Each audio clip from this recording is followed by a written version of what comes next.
WhatsApp guys, इस video में हम कोशिश करेंगे अकाउंट कंप्लीट करने के लिए accounting standard 1 that is disclosure of accounting policies 5 minute में। तो चलिए शुरू करते हैं। तो फर्स्ट है ऑब्जेक्टिव्स, देखना पड़ेगा कि ये अकाउंटिंग स्टैंडर्ड क्यों आया है। तो सबसे पहले better understanding of the financial statements, second comparison between the financial statement and third is the uniformity between the financial statement. तो हम तो पढ़ रहे हैं डिस्क्लोजर ऑफ अकाउंटिंग पॉलिसीज़। तो अकाउंटिंग पॉलिसीज़ का मीनिंग जानना सबसे पहले बहुत ज़रूरी है। तो अकाउंटिंग पॉलिसीज़ मतलब accounting principles plus methods of applying those principle. इसे मैं एक एग्जाम्पल के थ्रू समझाऊंगा तो आसानी जाएगी। जो हम डेप्रिसिएशन देते हैं फिक्स्ड असेट पे, उसे हम बोलते हैं अकाउंटिंग प्रिंसिपल, बट वो कैसे दे रहे हैं, जैसे स्ट्रेट लाइन या WDV, उसे बोलते हैं हम मेथड। तो इसे दोनों मिला के हम उसे बोलेंगे अकाउंटिंग पॉलिसी। तो नेक्स्ट कंसेप्ट जो देखना पड़ेगा कि डिस्क्लोज करना क्यों ज़रूरी है। भाई हम जो पढ़ रहे हैं डिस्क्लोजर ऑफ अकाउंटिंग पॉलिसी, तो चलिए डिस्क्लोज करना क्यों ज़रूरी है। तो क्या होता है कि accounting policy can differ from organisation to organisation in the terms of recognition. मतलब अकाउंटिंग पॉलिसीज सब फॉर्म के अलग अलग हो सकते हैं, रिकग्निशन के टर्म्स में, ट्रीटमेंट और वैल्यूएशन ऑफ एसेट के टर्म्स में, या recognition of events. So disclosure बहुत ही ज़रूरी है। तो areas in which different accounting policies are adopted, accounting for conventionally followed, that is basis of accounting, historical or current, valuation of inventory, investment or fixed asset, policy related to the depreciation of fixed asset or translation of foreign currency or transaction into foreign item, payment of goodwill, government grants, lease, rental income or payments, expenditure on construction, contingent liability or recognition of liability for retirement benefits, profit on long term and apportionment of cost on R&D। इधर तक तो हमने successfully पढ़ लिया। तो अभी next concept देखते हैं कि फंडामेंटल अकाउंटिंग अजम्पशंस क्या क्या है, कि हम ये अज्यूम करके चलना है कि भाई ये गोइंग एक कंसर्न फॉलो करिए। तो सबसे पहले गोइंग कंसर्न, सेकंड है एक्रूअल और थर्ड है कंसिस्टेंसी। तो सबसे पहले देखते हैं कि गोइंग कंसर्न मतलब क्या, कि कौन सी इस्टेब्लिशमेंट है वो अपने ऑपरेशंस कंटिन्यू कर रही है एक फोर्सेबल फ्यूचर तक। मतलब उसका कोई इंटेंशन ऐसा नहीं है कि उसको लिक्विडेट होना है या क्लोज डाउन होना है, तो उसे हम ऐसे अज्यूम करेंगे कि गोइंग कंसर्न। मतलब भाई मेरे जहन में नहीं है कि मैं मेरा धंधा बंद करूँ, तो उसे हम बोलेंगे कि गोइंग कंसर्न।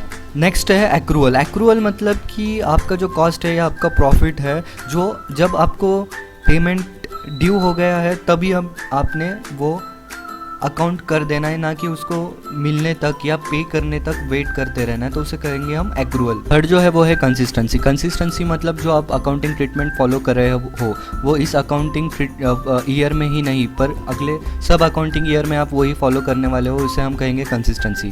तो ये 3 फंडामेंटल अजम्पशन आप अज्यूम करके चलते हो कि हर एक इस्टेब्लिशमेंट फॉलो कर रहा है, पर इसके अलावा कोई इस्टेब्लिशमेंट फॉलो कर रहा है तो वो उसे डिस्क्लोज करना पड़ेगा। ये तीनों तो हम अज्यूम करके ही चलेगा कि इसको डिस्क्लोज करने की कोई ज़रूरत नहीं है। तो नेक्स्ट जो है कि financial indicator to be considered for evaluating the assumptions of going concern. मतलब कि गोइंग कंसर्न इफेक्ट हो रहा है इस इस्टेब्लिशमेंट का, तो हम ये कौन से बेसिस पे कहेंगे। कि बहुत सारे पॉइंट है पर मैं कुछ पॉइंट ही आपको बताऊंगा। निगेटिव नेटवर्थ और निगेटिव वर्किंग कैपिटल है इस्टेब्लिशमेंट का, एडवर्स की फाइनेंशियल रेशोज है, सब्सटेंशियल ऑपरेटिंग लॉस है या सब्सटेंशियल निगेटिव कैश फ्लोज है, एरियर्स और डिसकंटिन्यूएंस ऑफ डिविडेंड्स भी हो सकता है। तो चलिए आगे बढ़ते हैं कि consideration in selection of accounting policies. मतलब अकाउंटिंग पॉलिसीज़ सिलेक्ट करते समय आपने क्या चीज़ ध्यान में रखना चाहिए। तो सबसे पहला है कि प्राइमरी कंसिडरेशन। तो सबसे पहले दिमाग में लेके चलना है कि आपका जो अकाउंटिंग पॉलिसी है वो एक ट्रू एंड फेयर व्यू बता रहा है। तो एक एग्जांपल लेते हैं कि एक प्रोजेक्टर लाइट है, उसको हम आवर ऑफ यूज़ से डेप्रिशिएट करते हैं, पर आप उसे WDV या स्ट्रेट लाइन मेथड से डेप्रिशिएट करें तो वो ट्रू एंड फेयर व्यू नहीं डिपिक्ट करेगा। नेक्स्ट है वो है मशीनरी का डेप्रिसिएशन। मशीनरी जब नहीं ली जाती उसका डेप्रिसिएशन बहुत फास्ट हो जाता है, पर धीरे धीरे करके उसे कम डेप्रिसिएशन हो जाता है, इसलिए हम WDV फॉलो कर सकते हैं, ना कि स्ट्रेट लाइन, जो कि गलत पिक्चर बता सकता है। तो प्राइमरी कंसिडरेशन छोड़ के अभी नेक्स्ट कंसिडरेशन है वो है प्रूडेंस। मतलब मराठी में शानपना और हिंदी में होशियार। जब आप कोई एस्टिमेट्स बना रहे हो तो आपने होशियारी रखनी चाहिए। चलिए एक इन्वेंट्री वैल्यूएशन का केस ले लेते हैं। इन्वेंट्री वैल्यूएशन में आपने कॉस्ट पे रिकॉग्नाइज किया और सोचो कि मार्केट प्राइस उसकी कॉस्ट से भी कम हो गई, तो आपने क्या किया, एंटिसिपेटेड लॉस को इग्नोर कर दिया। दूसरी कंडीशन ऐसी कि आपने मार्केट प्राइस पे अकाउंट कर दिया पर उसकी कॉस्ट मार्केट प्राइस से कम हो गई, तो आपने क्या कर लिया, एंटीसिपेट प्रॉफिट रिकॉर्ड कर लिया। तो वो भी बहुत गलत है कि एंटीसिपेटरी प्रॉफिट तो आप रिकॉर्ड नहीं कर सकते। तो इसका बेस्ट सोल्यूशन ये है कि आप क्या करें कि मार्केट प्राइस और cost which ever is less, एक प्रूडेंस कंसेप्ट के राहों पे चल रहे हो। कंसिडरेशन है कि सब्सटेंस और फॉर्म, दैट इज़ किस ट्रांजैक्शन सब्सटेंस के बेसिस पे होना चाहिए कि not on the form. Example लेते हैं हायर परचेस। जो हायर परचेस की एसेट होती है वो लास्ट ट्रांजैक्शन तक ट्रांसफ़र नहीं होती है तो भी हायर परचेसर के बुक में वो रिकॉर्ड होती है। तो मतलब आप सब्सटेंस के बेसिस पे चल रहे हो, ना कि फॉर्म के बेसिस पे।